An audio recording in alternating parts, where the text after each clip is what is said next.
Halo dan selamat datang kembali di pembahasan mendalam kita. Hari ini kita akan gali satu aspek penting nih dari perjalanan menuju keahlian. Dasarnya buku Robert Greene, Mastery. Kita fokus ke bab 4 ya, melihat orang sebagaimana adanya, ini tentang kecerdasan sosial. Sumber kita langsung dari bab itu. Misinya, ya kita bongkar bareng. Kenapa sih kemampuan memahami orang secara realistis ini kok sering jadi pembeda? Dan gimana pandangan naif kita itu, bisa jadi penghalang terbesar. Oke, siap ya kita bedah? Siap.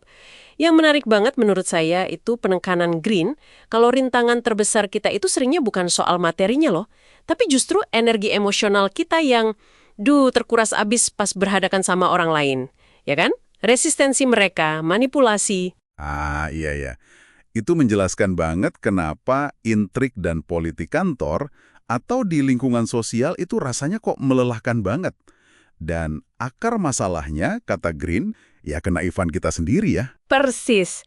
Kita itu tanpa sadar cenderung proyeksikan kebutuhan emosi kita, harapan, atau mungkin ketakutan kita ke orang lain. Nah, akibatnya kita salah baca niat mereka. Terus reaksinya malah bikin bingung, atau malah jadi konflik. Itu tuh yang disebut Greene perspektif naif. Kita lihat orang bukan apa adanya, tapi ya sesuai maunya kita aja gitu. Oke.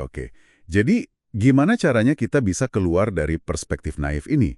Apa sih sebenarnya kecerdasan sosial menurut Greene? Kecerdasan sosial itu, gimana ya? Kemampuan dasar buat melihat orang lain secara paling realistis. Artinya, kita harus sadar buat nggak terlalu fokus ke diri sendiri, ya self-absorption itu, terus belajar fokus mendalam ke orang lain.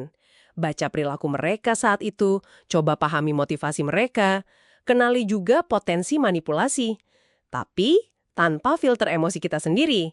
Ini bukan soal jadi people pleaser loh, justru sebaliknya. Lihat realita, sepahit apapun, biar energi kita nggak habis aja buat drama. Oh, contoh klasiknya yang di buku itu kan si Benjamin Franklin waktu muda ya. Dia sampai terbuai banget sama janji Gubernur Keith, sampai nggak lihat tanda-tanda kalau itu janji kosong. Naifnya bukan karena bodoh, tapi lebih karena dia lihat apa yang dia pengen percaya aja kan? Nah, itu dia. Franklin dapat pelajaran mahal tuh. Pesona sama harapan pribadi aja nggak cukup. Kecerdasan sosial yang beneran itu nuntut kita keluar dari gelembung pikiran kita. Masuk, coba pahami dunia orang lain. Kuncinya, lebih perhatikan tindakan mereka yang konsisten, bukan cuma kata-kata manisnya. Nada suara, bahasa tubuh, apalagi pola perilaku yang berulang. Itu sinyal yang seringnya jauh lebih jujur. Kedengarannya bagus ya teorinya, tapi melatih kepekaan sama sinyal nonverbal ini kan kayaknya nggak gampang di tengah kesibukan.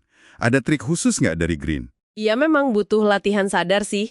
Coba aja mulai dengan sengaja kurangin fokus ke kata-kata pas interaksi. Alihkan perhatian ke isyarat nonverbal tadi. Greene juga nyaranin buat percaya intuisi atau sensasi fisik yang muncul.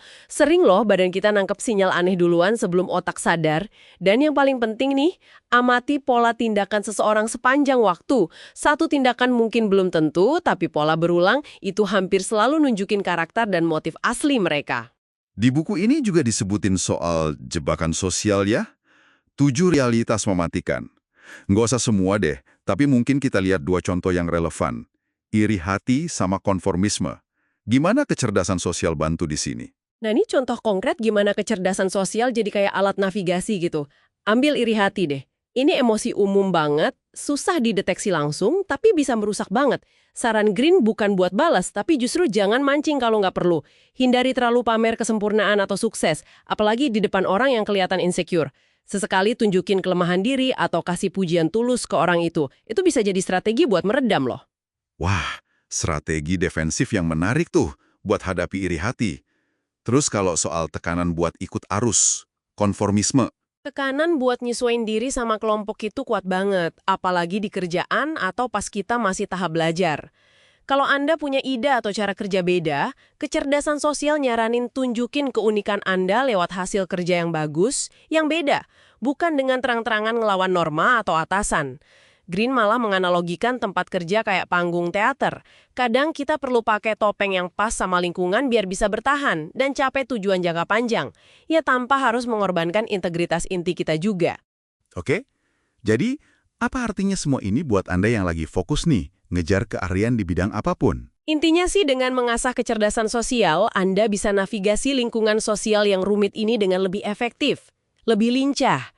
Ini bukan tujuan akhir ya, tapi alat penting banget yang bisa membebaskan sumber daya paling berharga Anda. Apa itu? Ya waktu sama energi mental, biar bisa fokus penuh ke belajar dan nguasain skill inti Anda. Kesuksesan tanpa fondasi kecerdasan sosial ini, kata Green, seringnya rapuh, nggak awet. Kenapa? Karena konflik sosial yang nggak perlu itu bakal terus nguras energi Anda. Oke, jadi kesimpulan utamanya, kecerdasan sosial itu soal ngembangin kemampuan melihat orang lain apa adanya. Lepas dari kacamata kebutuhan dan emosi kita sendiri. Ini bukan berarti jadi sinis ya, tapi jadi lebih realistis, lebih strategis.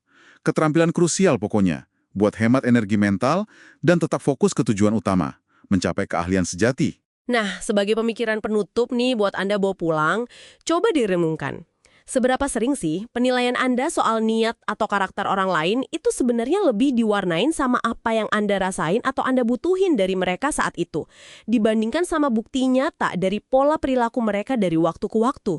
Kira-kira langkah kecil apa yang bisa Anda mulai lakukan hari ini buat melatih diri melihat tindakan orang lain dengan lensa yang ya sedikit lebih jernih gitu?